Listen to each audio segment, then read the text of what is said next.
Mooi voet, maar Geldau.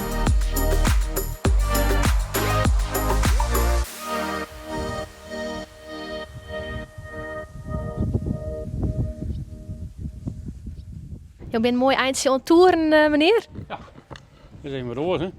De vrijheid, de zee, wat wil je nog meer?